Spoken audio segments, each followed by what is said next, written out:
जय श्री कृष्णा दोस्तों, आपका स्वागत है। योगिनी एकादशी का व्रत आ रहा है। जाने डेट, शुभ मुहूर्त, पूजा विधि, महत्व और व्रत कथा क्या है। हिंदू पंचांग के अनुसार हर वर्ष आषाढ़ मास के कृष्ण पक्ष की एकादशी को योगिनी एकादशी मनाई जाती है और इस साल 14 जून को योगिनी एकादशी है। इस दिन भगवान विष्णु का निमित्त व्रत रखा जाता है। ऐसी मान्यता है कि योगिनी एकादशी का व्रत और उपवास करने से भगवान विष्णु शीघ्र ही प्रसन्न होते हैं। उनकी कृपा से अनजाने में किए हुए सारे पाप नष्ट हो जाते हैं, साथ ही जीवन में व्याप्त दुख और संकट दूर हो जाते हैं। सनातन शास्त्रों में ये लिखा हुआ है कि योगिनी एकादशी का व्रत करने से 88,000 ब्राह्मणों को भोजन कराने के समान फल की प्राप्ति होती है। आइए जानते हैं कि शुभ मुहूर्त क्या है, पूजा विधि क्या है, महत्व और इसकी कथा क्या है। हिंदू पंचांग के अनुसार एकादशी तिथि 13 जून को सुबह 9:28 पर शुरू होगी और 14 जून सुबह 8:28 पर ही समाप्त होगी। लेकिन उदय तिथि के अनुसार 14 जून को ही योगिनी एकादशी का व्रत रखा जाएगा। योगिनी एकादशी व्रत के नियम का पालन दशमी से ही करें, यानी कि दशमी तिथि पर लहसुन, प्याज समेत तामसिक भोजन का सेवन नहीं करना चाहिए। अगले दिन सुबह सुबह उठकर यानी कि प्रातःकाल ब्रह्म मुहूर्त में उठकर के सबसे पहले भगवान विष्णु को प्रणाम करें। इसके बाद में गंगा जल युक्त पानी से स्नान ध्यान करें। पीले वस्त्र पहने, क्योंकि पीला जो रंग है वो भगवान विष्णु को अति प्रिय है। इसके बाद भगवान सूर्य को जल अर्घ दे करके स्क्रीन पर दिखाए हुए मंत्र के साथ में भगवान विष्णु के व्रत का आह्वान करें। आइए अब योगिनी एकादशी की व्रत कथा जान लेते हैं। महाभारत काल की बात है। एक बार धर्मराज युधिष्ठिर ने भगवान श्री कृष्ण से कहा था, हे त्रिलोकीनाथ, मैंने ज्येष्ठ माह के शुक्ल पक्ष की निर्जला एकादशी की कथा सुनी है। अब आप कृपा करके आषाढ़ मास के कृष्ण पक्ष की एकादशी की कथा सुनाइए।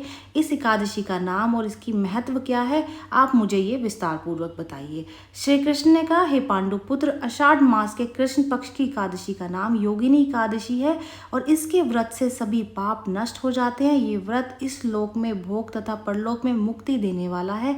हे धर्मराज, ये एकादशी तीनों लोकों में प्रसिद्ध है। इसके व्रत से सभी पाप नष्ट हो जाते हैं। तुम्हें मैं पुराण में कही हुई ये कथा सुनाता हूँ, ध्यान पूर्वक सुनो। कुबेर नाम का एक राजा अलकापुरी नाम की नगरी में राज्य करता था। वो बहुत बड़ा शिव भक्त था। उनका हेममाली नाम का एक यक्ष सेवक था जो पूजा के लिए फूल लाया करता था। हेममाली की विशालाक्षी नाम की अति सुंदर स्त्री थी। एक दिन वह मानसरोवर से पुष्प लेकर आया, लेकिन कामासक्त होने के कारण पुष्पों को रख करके स्त्री के साथ रमण करने लगा। इस भोग विलास में दोपहर हो गई। हेममाली की राह देखते देखते जब राजा कुबेर को दोपहर हो गई तो उन्होंने क्रोध पूर्वक अपने सेवकों को आज्ञा दी कि तुम जाकर के पता लगाओ कि हेममाली अभी तक पुष्प लेकर के क्यों नहीं आया। जब सेवकों ने उसका पता लगाया तो राजा के पास जाकर ये बताया, हे राजन, वह हेममाली अपनी स्त्री के साथ में रमण कर रहा है। इस बात को सुनकर के राजा कुबेर ने हेममाली को बुलाने की आज्ञा दी।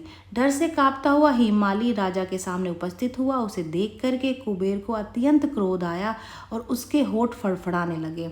राजा ने कहा, अरे अधम, तूने मेरे परम पूज्य देवों के भी देव भगवान शिव जी का अपमान किया है, इसलिए मैं तुझे श्राप देता हूँ कि तू स्त्री के वियोग में तड़पे और मृत्युलोक में जाकर के कोढ़ी का जीवन व्यतीत करे।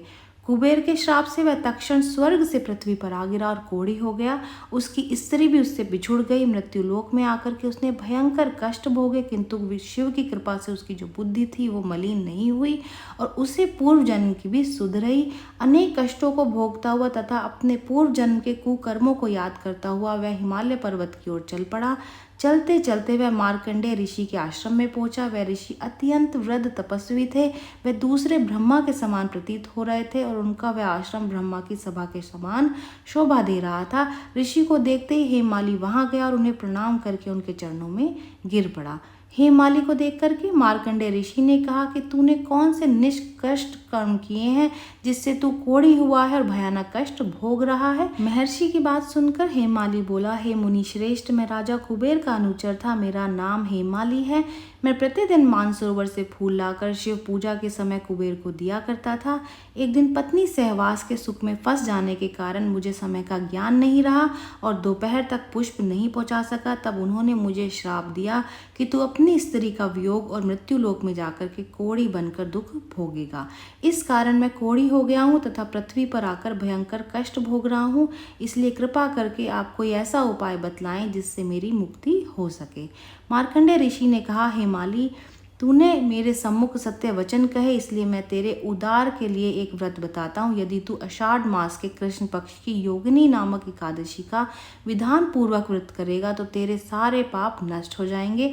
महर्षि के वचन सुनकर के हेमाली अति प्रसन्न हुआ और उसने वचनों के अनुसार योगिनी एकादशी का विधान पूर्वक व्रत करने लगा। इस व्रत के प्रभाव से अपने पुराने स्वरूप में आ गया और अपनी स्त्री के साथ सुखपूर्वक रहने लगा।